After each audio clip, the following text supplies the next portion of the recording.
the ravaged world of Crimson Dawn, humanity teeters on the brink of extinction, besieged by endless hordes of the undead.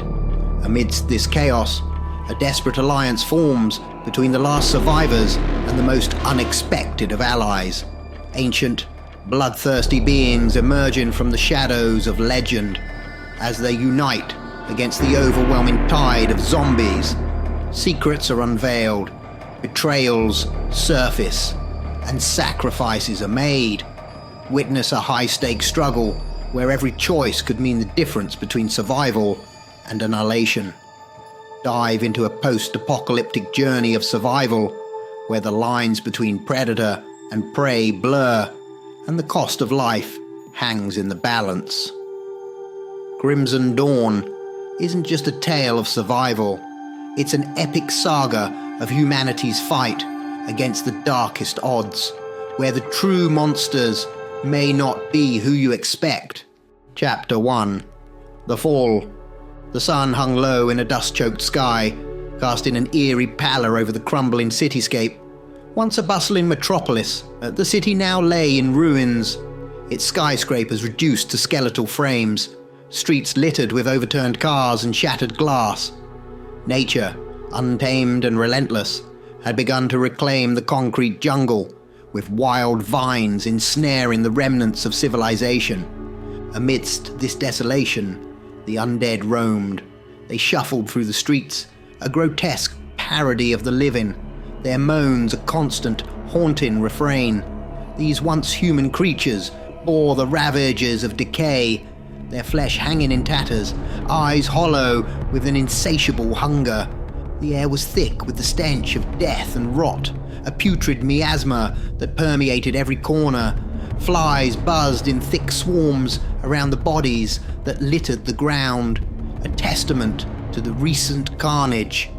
The sky, perpetually overcast, seemed to mourn the fall of humanity, shedding a perpetual twilight that veiled the world in shadows. In the heart of the city, a dilapidated supermarket served as a macabre tableau. Its once well-stocked shelves were now bare, save for scattered, mouldy remnants of food. A sign hung crookedly above the entrance, its cheerful colours faded and peeling. The aisles, once alive with the chatter of shoppers, were now a labyrinth of despair, hosting a slow dance of the undead. As night approached, the howls of more aggressive creatures echoed in the distance. These nocturnal predators, remnants of a society long gone, hunted in packs, their cries sending shivers through the spine of any unfortunate enough to hear them. Survivors, a rare breed, hid in the shadows of this once great city. They moved with caution, their lives a constant struggle against the unrelenting tide of the undead. They were scavengers in a land of plenty, where the greatest abundance was death itself. Their faces, gaunt and weary, told stories of loss, resilience, and an unyielding will to endure. In one such hideout, nestled within the hollowed remains of an apartment building, a group of survivors huddled around a flickering candle. Their whispered conversations were a mix of fear and determination, a testament to the human spirit's unbreakable resolve. They spoke of rumors, of places where life still thrived, of sanctuaries untouched by the apocalypse. But outside their fragile haven, the undead waited, relentless and ever hungry, a reminder that in this new world, every moment was a battle for survival. As the chapter closes, the moon rises high, casting its silver glow over the city's wreckage.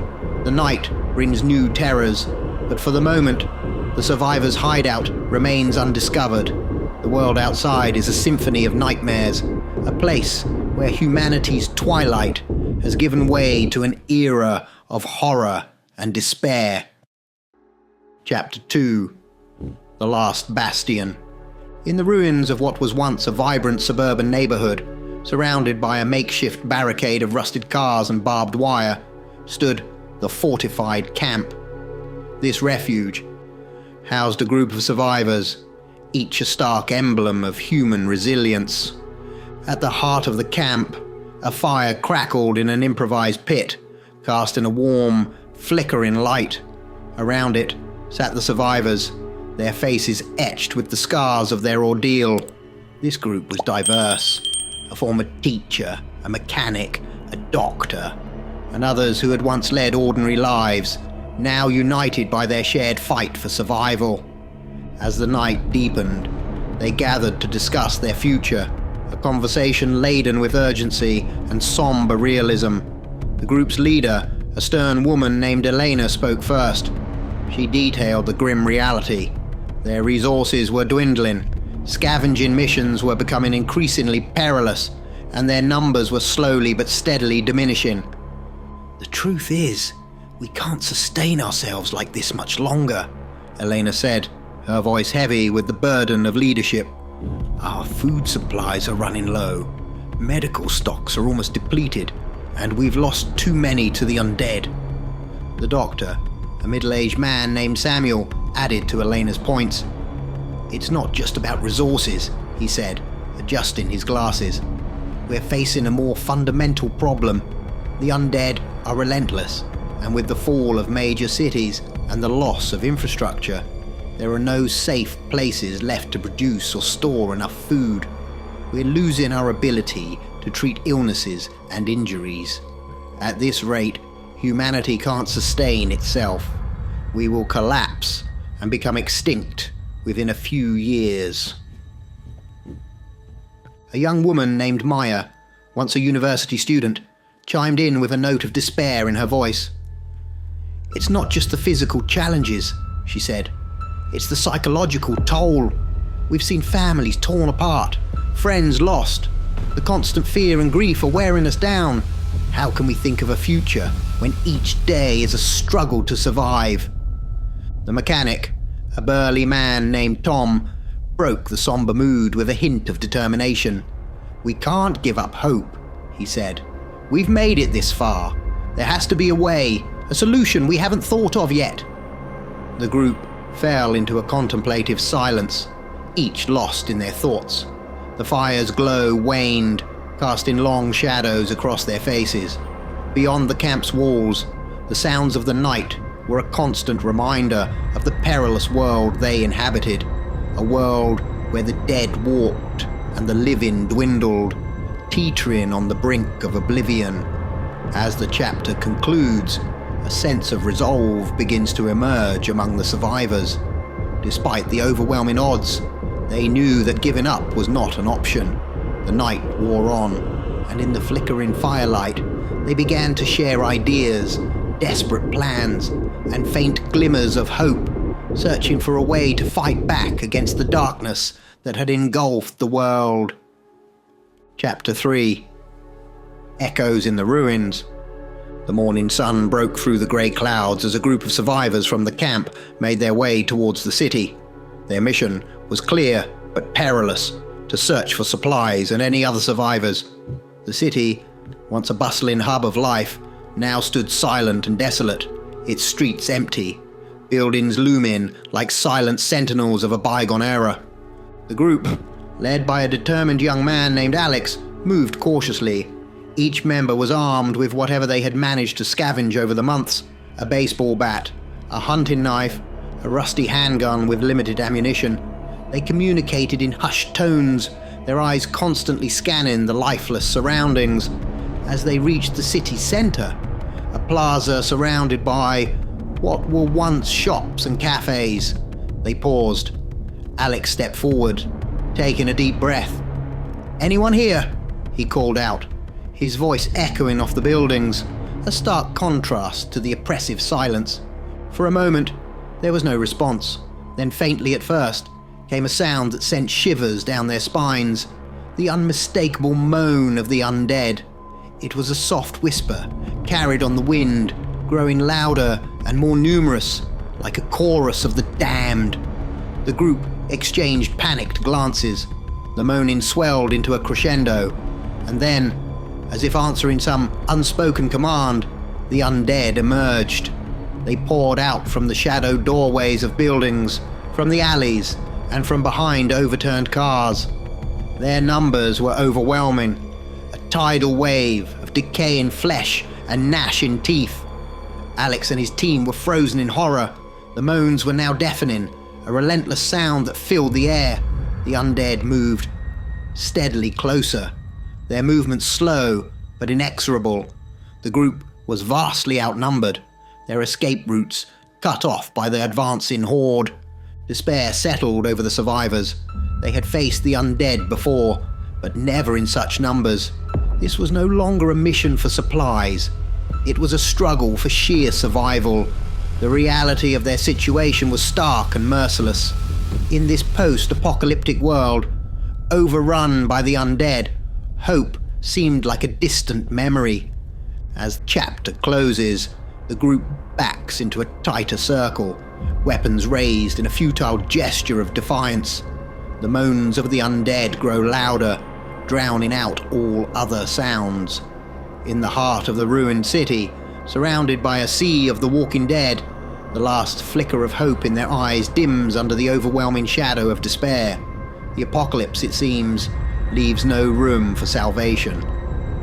Chapter 4. Shadows and Salvation. As the sun began its descent, casting long shadows over the decaying city, Alex and his group found themselves backed against an old crumbling wall. The undead, numbering in the hundreds, closed in on them, a relentless, shambling mass. With no escape in sight, the group faced the grim reality of their situation. In these final moments, as the undead drew near, the survivors looked at each other, understanding the inevitable. They exchanged quiet farewells, each accepting their fate, with a mix of fear and resignation. Alex, his voice steady, offered a few words of solace. "We did our best," he said. "In this world, that's more than most can say." Just then, as the first of the undead reached out with rotting hands, something inexplicable happened. A shadow, swift and silent, began to move through the horde. The undead did not seem to notice this presence, but as it passed through them, they fell to the ground, lifeless. The survivors watched in stunned disbelief as the shadow moved with lethal grace, cutting a swath through the undead. But still, the horde pressed on, seemingly endless. Suddenly, the shadow materialized in front of them. It was an old man, his skin like weathered leather, his eyes piercing in their intensity. "We cannot keep this up for long, unless we feed," he said, his voice a rasping whisper. "I need the blood of the living. I will only take what I need. It's your only hope of survival, and it will not kill you." The group exchanged wary glances, fear and confusion written on their faces. After a tense moment, Maya stepped forward, her expression resolute. "Do what you must," she said. The vampire fed quickly, only taking enough to sustain his strength. He then rejoined the fray, moving back into the sea of undead. Another shadow appeared, this time a woman, old and haggard. "Quickly," she urged. "I need blood, or we all die." Tom stepped forward, without hesitation, offering himself for the sacrifice. Minutes passed, an eternity to the besieged group. Then, the two vampires materialized again. "We have cleared a path," the old man announced.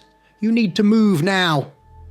With no time to question or ponder this strange turn of events, the group followed the direction indicated by the vampires. They ran through the opening, dodging the fallen undead, their minds racing with a mix of fear, relief, and disbelief. Miraculously, they made it out of the city and began the long journey back to camp. The night was filled with their hushed, urgent discussions about what had transpired. Questions abounded, but answers were scarce. Who were these mysterious saviors? And what did this new, strange alliance mean for the future of humanity? As they arrived back at camp, the first light of dawn was breaking. They were met with looks of shock and relief from their fellow survivors. Exhausted but alive, They knew that their world had changed forever. The battle against the undead had taken an unexpected turn, and now the fight for survival had evolved into something entirely new and uncharted. Chapter 5: Alliance of Shadows. The campfire crackled softly as the group recounted the harrowing events in the city. Their fellow survivors listened in disbelief, the tale sounding more like a myth than reality. Just as Alex finished describing their unlikely rescue, the two shadowy figures from the city materialized within the camp, causing a stir of panic and awe. "Do not be alarmed," the old man spoke, his voice resonant yet calming.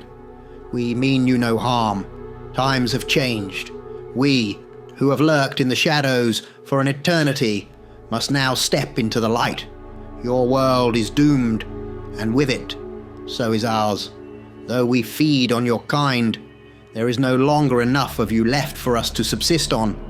Therefore, we offer an alliance in exchange for payment." The camp erupted into a cacophony of reactions: shock, fear, disbelief. Elena, trying to maintain order, addressed the beings. "You talk of vampires, like in the storybooks?" she asked incredulously. "We do not like to be called vampires. That is your name for our kin. We are simply elder beings," the old woman explained, her voice weary with age. "We have lived for an eternity, and we do not wish to die now, due to these shambling undead." Questions poured forth from the group. "How can you help us? Why didn't you come sooner? Where have you been hiding? Are there more of you? Can you save us?" The elder beings listened patiently. Then the old man spoke. "We have powers that you cannot fathom, abilities honed over centuries. We chose isolation, for your kind has always feared and hunted us. We remained hidden, watching the world change. But now, we face extinction, just as you do." The woman added, "Our numbers are few, but we are powerful. We can help protect you, guide you to safer grounds, even fight alongside you. But our strength wanes without sustenance. We need your blood, but we vow only to take what is necessary and no more." The camp was silent, processing to this unimaginable proposition. Alex finally spoke up. "If we do this, if we agree to this alliance, what happens next? How do we coexist?" The elder beings exchanged a glance, an unspoken understanding passing between them. "We must work together," the old man said. "Our survival now depends on each other. We will share our knowledge, our strength. Together, we can find a way to turn the tide against the undead." As the fire burned low, the group deliberated. The proposition was frightening, but the alternative was certain doom. Slowly, a consensus formed. This alliance, unnatural and fraught with danger, was their best chance at survival. The night ended with a tentative agreement, a pact forged between the living and the ancient beings. As dawn approached, a new chapter in their struggle for survival began, filled with uncertainty, but also a glimmer of hope in the face of overwhelming darkness. Chapter 6: The Elder's Dilemma. Before the world succumbed to the undead, the elder beings existed on the fringes of human society, shrouded in secrecy. They were far from the storybook vampires glamorized in films and literature. These creatures were parasitic, reliant on the blood of the living to sustain their prolonged shadowy existence. The chapter opens in a time before the outbreak, in a dimly lit underground haven. Here, the elder beings resided, their appearance starkly contrasting the popular image of vampires. They were old, weathered, their skin like dried parchment, stretched over brittle bones. Their eyes, though ageless, carried a tiredness that spoke of centuries lived in the shadows. They could not pass for humans. They looked too sickly, too aged. As the zombie outbreak began, the elders watched from their hidden sanctuaries with growing concern. Initially, they saw the chaos as a mere curiosity, a temporary disruption in the world above. But as cities fell and humanity dwindled, they realized the gravity of the situation. Their food supply was vanishing. The elders had one advantage. They could walk among the undead undetected, as they too were devoid of life in the traditional sense. But this offered little solace. They could not feed on the dead, and opportunities to feed from the living became increasingly scarce. In the depths of their lair, the elders convened, a gathering that hadn't occurred for many decades. They debated their course of action, their voices echoing in the cold, stone chamber. The reality was clear. Without the living, their existence was threatened. An ancient, wizened figure among them, known as the Sage, spoke. "We must adapt, or we perish. The living are our salvation as much as we are theirs. Our survival now intertwines with theirs in a way we never anticipated." A plan began to take shape, one of mutual survival. They would emerge from the shadows, offer their strength and knowledge in exchange for sustenance. It was a desperate measure, a gamble that went against centuries of secrecy and isolation. But desperate times called for desperate measures. As the chapter closes, the elders, once rulers of the night, now faced a new reality. Their age-old existence was upended, forcing them into an uneasy alliance with their prey. This was a new era, one where the line between predator and protector blurred, and survival hinged on the fragile bond between the living and those who had lived too long. Chapter 7. The Unholy Pact. Back at the camp, after much deliberation and with a sense of grave necessity, the group agreed to align with the elder beings. The two representatives of the elders, now identified as Varric and Alara, nodded in acceptance. "Excellent," Varric responded with a gravelly voice. "There are 5 of us, 5 elders. Each will require sustenance daily. Your camp, with over 20 survivors, can sustain this with ease. We shall begin to clear the city.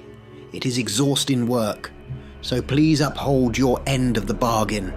We will also search for survivors and bring them here." The scene shifted to an uneasy but necessary act of survival.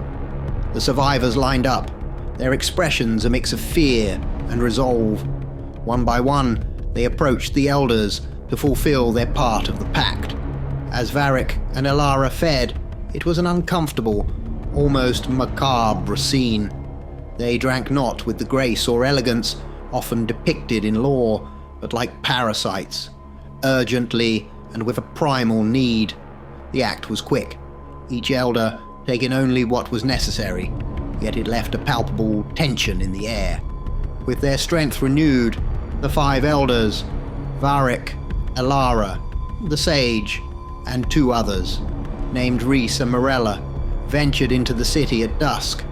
Their ability to move in shadow form was remarkable, allowing them to traverse the undead-infested streets with supernatural speed. As they passed through the hordes of undead, their shadow forms proved lethal. The explanation lay in the nature of their existence. As beings that straddled the line between life and death, their shadows were anathema to the undead. Their mere presence disrupted the unnatural force animating the zombies, causing them to collapse, lifeless. It was as if the shadows of the elders contained a purifying element, an antithesis to the corruption that fueled the undead. The chapter vividly described the elders' assault. With swift, fluid movements, they weaved through the undead, their forms blurring into the night. Each pass left swathes of the undead falling, creating a path of destruction through the once teeming city. As the elders worked tirelessly, their efforts bore fruit. The streets gradually cleared, making the city less perilous. The survivors in the camp watched from afar, a mix of awe and apprehension in their eyes. The pact with the elders, though unsettling, offered a glimmer of hope, a chance to reclaim their world from the clutches of the undead. The chapter concluded with the camp settling into an uneasy routine, the daily exchanges between the elders and the survivors becoming a grim part of their new reality. In this bleak world, the line between savior and parasite blurred, and survival hinged on the uneasy alliance between the living and those who had defied death for centuries. Chapter 8. Tenuous Harmony. As the days passed, the camp began to witness an unexpected transformation. Strangers, weary and grateful, started arriving, each recounting how the elders had found and saved them from the undead-ridden wastelands. With these new arrivals, the camp's numbers bolstered, infusing a renewed sense of vigor and purpose among the survivors. Life in the camp gradually took on a semblance of normalcy, as humans worked together to create sustainable food sources and secure fresh water supplies. The presence of the elders, though still a source of unease, began to feel less ominous as they exchanged knowledge that proved invaluable. They shared ancient methods of healing, using natural remedies and innovative techniques for agriculture that could thrive in this blighted world. The camp's defenses improved, becoming more robust and secure. For the first time since the outbreak, a sense of hope rekindled in the hearts of the survivors. Laughter and conversation, once rare commodities, became more frequent around the campfire. Children, who had grown accustomed to silence and fear, began to play in the camp's safer corners. However, beneath this burgeoning sense of community and progress, a current of dissent flowed. A small faction within the camp, led by a hardened man named Donovan, viewed the alliance with the elders with growing resentment. They're just helping us, as they would help cattle. To them, we're nothing but food. Donovan whispered conspiratorially to his followers. Meetings were held in hushed tones under the cover of darkness, as this group planned to revolt against the camp leadership and the elders. They saw the pact as a betrayal of humanity, a surrender to creatures that they believed saw them as mere sustenance. Donovan rallied his followers with impassioned speeches about freedom and the danger of becoming dependent on the elders. As the chapter drew to a close, the camp, once a symbol of survival against all odds, stood on the brink of internal strife. The delicate balance achieved through the alliance with the elders faced a threat not from the outside, but from within. Unbeknownst to the camp's leaders and the elders, plans were being laid that could unravel the fragile peace and safety they had worked so hard to build.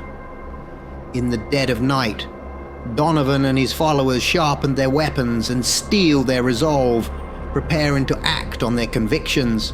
The camp, asleep and unaware, was on the cusp of a conflict that could change the course of their survival and redefine the nature of their alliance with the Elder Being. Chapter 9. The Breaking Point. The nightly routine in the camp had become a familiar scene. Members of the now thriving community lined up to fulfill their part of the agreement with the elders. Tensions, however, were simmering beneath the surface.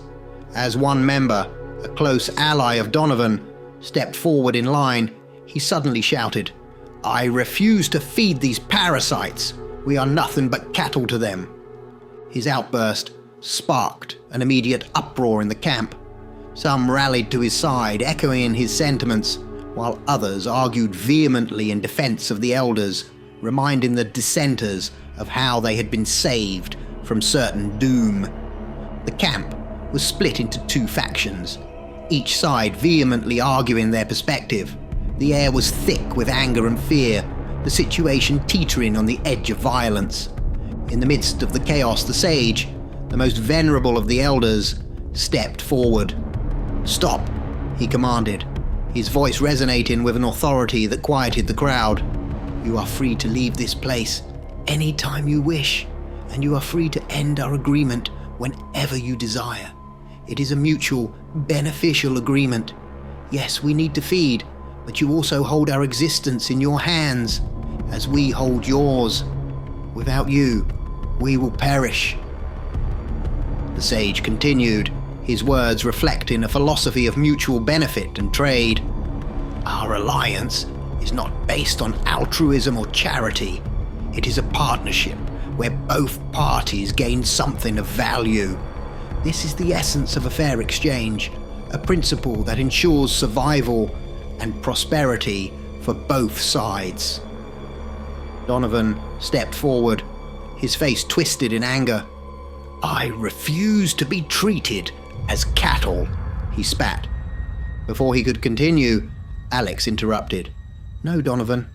What you want is to have your cake and everyone else's too. This mindset, the desire to take from those who produce and create stability while adding nothing of value yourself, is why humanity failed. You want to gain power through the efforts of others, seeing it as your entitlement. That's not going to happen here. You are free to leave and face the world without the help of our allies, but don't bring your destructive ideas here."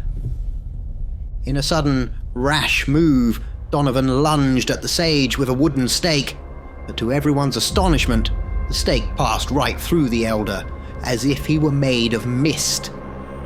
"That only works in the storybooks," the sage said calmly. The group, now firmly against Donovan and his ideology, quickly restrained him. After a brief but intense discussion, Donovan and a few of his followers were expelled from the camp. As they disappeared into the night, a sense of resolution settled over the camp. The chapter closed on a somber note, the community understanding the fragile nature of their situation more than ever. They had chosen survival, cooperation, and the difficult path of working with the elders. In this new world, the old rules no longer applied, and survival meant adapting to the unimaginable. Chapter 10. The Piper's Revenge. In the shrouded darkness beyond the camp, Donovan plotted their vengeance. "They'll regret throwing us out," he hissed. "If I can't have peace, then neither will they." Time passed, and life in the community flourished. The survivors, under the guidance of the elders, strengthened their defenses and resources, creating a semblance of stability in the chaotic world. One sunny afternoon, a strange noise disrupted the calm. "Sounds like an ice cream van," remarked one of the camp members, puzzled, but the whimsical sound was a stark contrast to the horror that approached. Far in the distance, a vast cloud of dust billowed towards the camp. At first glance, it looked like a massive black smoke, but as it drew nearer, the chilling truth became apparent. Thousands of undead, shuffling and kicking up the ground, forming a relentless tide of death. At the forefront was Donovan, holding a makeshift speaker that blared a high-pitched nursery rhyme tune, eerily out of place amidst the horror it heralded. "He's like the Pied Piper," observed another camp member, "but leading zombies instead of rats." Alex, sensing the imminent danger, sprang into action. "Man the defenses," he shouted. "The elders can't help us in the daytime. We're on our own." The camp quickly mobilized. Thanks to the knowledge shared by the elders, their defenses were robust, but whether they could withstand such a massive onslaught was uncertain. The walls and barricades, reinforced with every available resource, braced for impact. As the horde approached, the camp readied themselves for the battle. Archers took their positions, while others armed themselves with whatever weapons they could find. The tension was palpable, the waiting excruciating. The undead, drawn by the haunting melody, advanced relentlessly. The camp's defenders steeled themselves, knowing that their survival depended on holding out until nightfall, when the elders could join the fight. The chapter closed on a scene of impending doom, the camp facing its greatest challenge yet. As the undead drew closer, the melody of the nursery rhyme played on, a macabre soundtrack to the desperate struggle that awaited them. The fate of the camp, now hanging in the balance, would soon be decided in a clash between the living and the damned, with the shadow of betrayal looming over all. Chapter 11. The battle erupted with a ferocity that shook the very foundations of the camp. A seemingly endless tide of undead crashed against the camp's defenses, each wave testing the resolve and resourcefulness of the survivors. Donovan, having unleashed his vengeful horde, vanished into the chaos, a satisfied smirk on his face as he disappeared into the shadows. His betrayal had brought the camp to the brink of annihilation, but he seemed indifferent to the fate of those he had once lived among. The survivors fought with desperate courage. Arrows whistled through the air, makeshift weapons clashed against rotting flesh, and cries of determination echoed above the groans of the undead. The fortifications, strengthened by the wisdom of the elders, held fast against the onslaught, but the horde was vast, their numbers seemingly inexhaustible. Alex, at the forefront of the defense, rallied the camp with shouts of encouragement. "We just need to hold until nightfall," he yelled, his voice a beacon of hope amidst the despair. His figure, silhouetted against the chaos, was a testament to human resilience. Amid the clatter and clash of the battle, a fellow survivor, her face smeared with soot and sweat, turned to Alex. "Will even the elders be able to stop this many?" she shouted over the din of combat. Her question hung in the air, a stark reminder of the scale of their predicament. The chapter depicted a relentless struggle for survival. Every survivor, from the youngest to the oldest, fought with a fierce determination. They understood that this was not just a battle against the undead. It was a fight for the future of humanity, for the right to live in a world not ruled by darkness.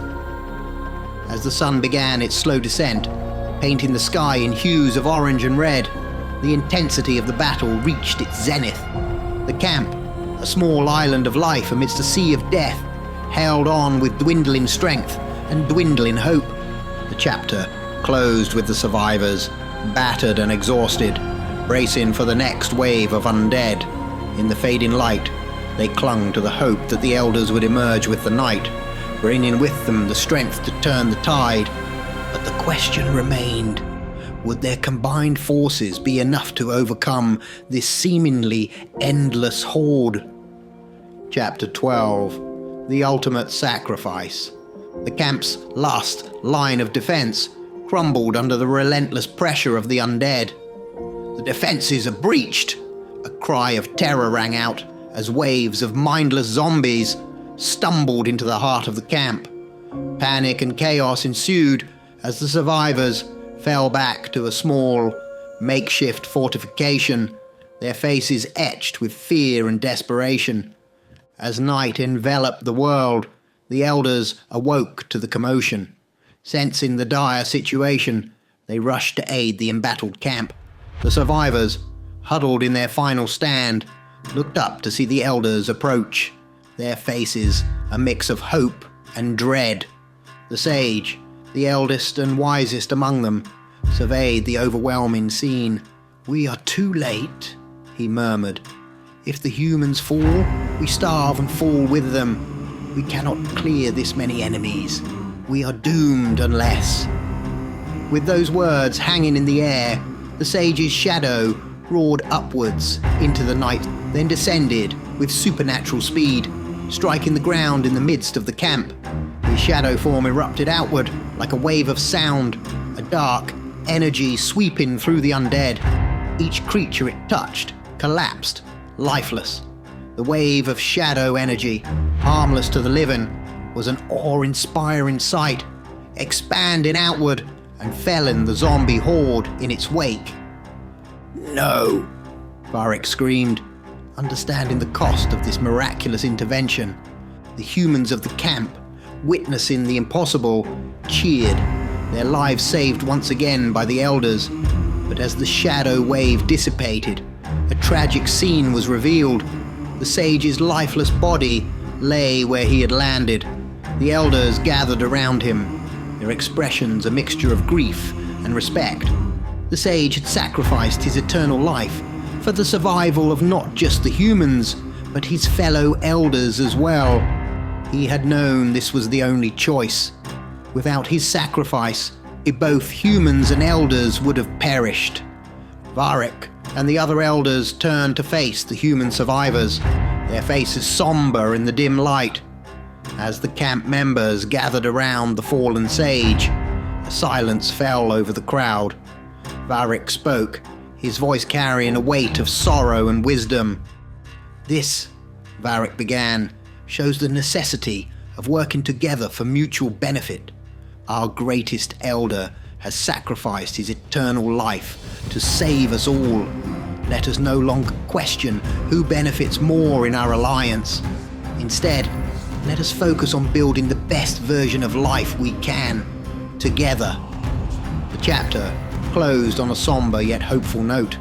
The survivors, united in their grief for the sage, also felt a renewed sense of purpose.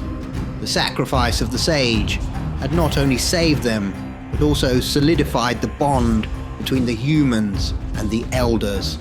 The path ahead was uncertain, but now, more than ever, they understood the value of their alliance and the potential of what they could build together. Final chapter, Echoes of Vengeance.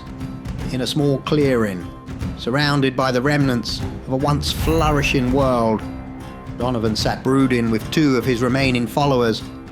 "Damn them!" he shouted, slamming his fist on the ground.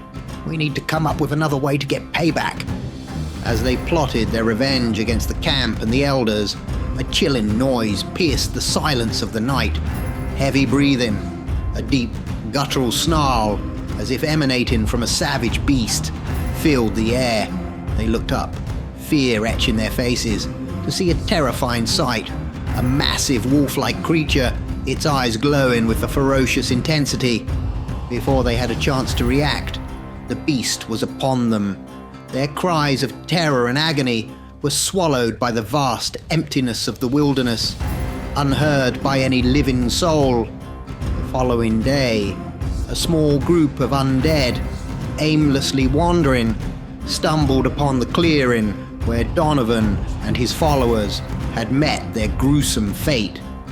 The scene was eerily quiet, devoid of life or a grim reminder of the world's harsh realities. As the undead shuffled through, they trampled over 4 sets of wolf tracks imprinted in the muddy ground. One set was noticeably larger than the others, suggesting the presence of an alpha creature, a being of formidable strength and power. The final chapter concluded with a sense of poetic justice. Donovan's quest for revenge had led to his undoing, a reminder that in a world overrun by darkness and death, the true monsters weren't always the undead or the supernatural beings of lore. Sometimes, the greatest danger lay in the hearts of men. The story of Crimson Dawn closed with the world still in the grip of apocalypse, but with a glimmer of hope. The alliance between the survivors and the elders, forged in necessity and sacrifice, stood as a testament to the resilience of life and the potential for unlikely bonds to form even in the direst of times.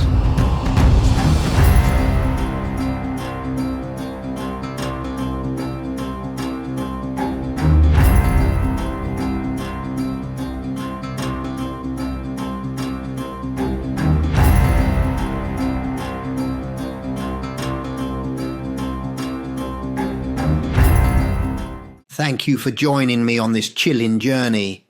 If your thirst for the unknown and the unexplained is still unquenched, I invite you to delve deeper into the abyss of terror.